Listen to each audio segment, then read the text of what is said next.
Hello, I'm a student. I'm studying for my exam. You're welcome to join.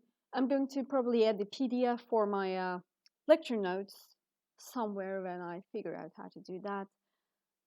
And this is the YouTube video in which I'm reading and explaining over them. Now, I'm going to study the process in which proteins are made. Proteins are building blocks of of literally any organism, not only our cells. And they're both functional and they're building elements. So it's important to know where they come from, how they're sorted, how they're made effective. And to do that, we must understand four stages of a protein's life. First, there is a DNA code that is read and converted into RNA, which is going to code for the protein.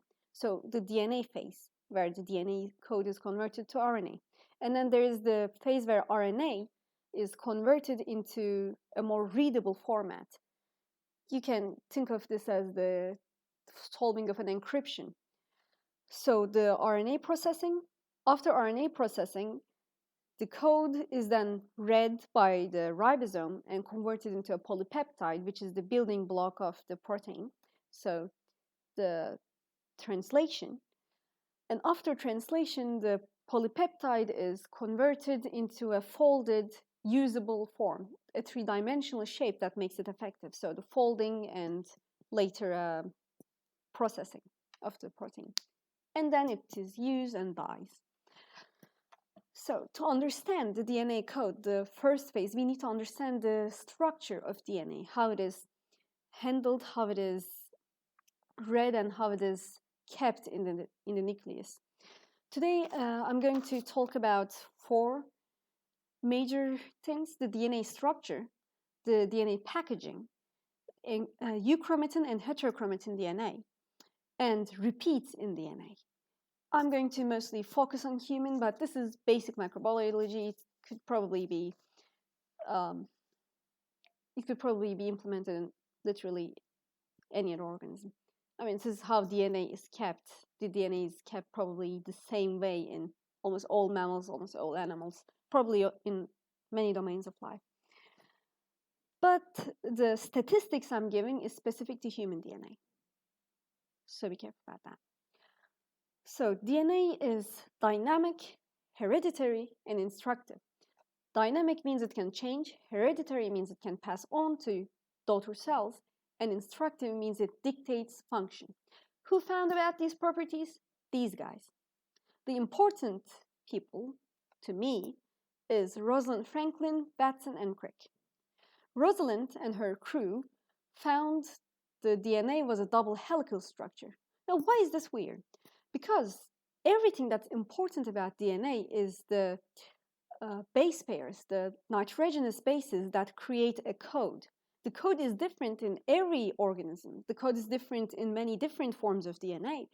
And that's what makes DNA significant, because the backbone of DNA is basically the same in every single DNA in every single organism. So people always assume that the nitrogenous bases would be on the outside, so they could be read. So this is the DNA structure. People thought the nitrogenous bases were poking out of this helix structure instead of inwards. However, this was not true, and Rosalind and her crew figured this out. They won the Nobel Prize, except Rosalind because she was a woman. And yeah. However, the stats of DNA are here, the lengths, the diameters, etc. I want to emphasize two places here. DNA is not a perfect helix structure. It has major and minor grooves, and DNA strands are antiparallel to each other. Antiparallel means the 3' end of one strand is matched with the 5' end of the other strand, and the major grooves are basically the grooves in which the major groove is where the 5' starting DNA, this one, is far away from the 3' starting strand. And minor groove is the exact opposite, where two strands are very close to each other. This, of course, changes on where you look at the DNA. If we put the camera here, the minor groove would be up and the major groove would be down, but you get the idea, right? DNA length is measured in base pairs or kilobase pairs if you're measuring a long DNA strand. Okay, the forms of DNA. DNA has three major forms, the A form, the B form, and the Z form. And these have two properties, how much they are coiled and the handedness, right-handedness or left-handedness. A right-handed DNA is where you put your right hand up and your thumb is in the direction of the DNA and your fingers are wrapping the same direction the DNA is wrapping around itself. The same goes for left-handed DNA. If you put your left hand and wrap like this, you're probably going to have the same wrapping structure in your left-handed DNA model. Most DNA, the A form and B form, is right-handed, and B form is the most useful type because it's easily read. A form is a more dehydrated version of the B form, where the coils are really tightly structured together. And A form and B form can be converted to each other depending on how much water there is, the environmental situation. What I mean by that is if you add water to A form, it's going to convert into B form. If you dehydrate B form, it's going to turn to A form. Z-DNA is a little bit more complicated. It's a left-handed helix, and its biological significance is not yet understood. I would also like to add that A form is the major form that is seen in RNA double helixes, but it is not seen very much in DNA double helixes. Meanwhile, B form is the form you think of when you think of a DNA double helix. So this is the important one. I mean, we love all DNA equally, but we love B form more. DNA can be twisted upon itself to form a supercoiled DNA structure. A supercoil looks like this. To these extra helices are supercoils, and these little helices that you can see is just the normal helices of the DNA. And supercoiling also has two forms, positive supercoiling and negative supercoiling. Positive supercoiling is when you have a DNA that winds in one direction and you twist it in that direction to form a supercoil. The negative supercoiling is the exact opposite of that situation. You twist it in the opposite direction it normally twists in, and it forms a supercoil. DNA melting.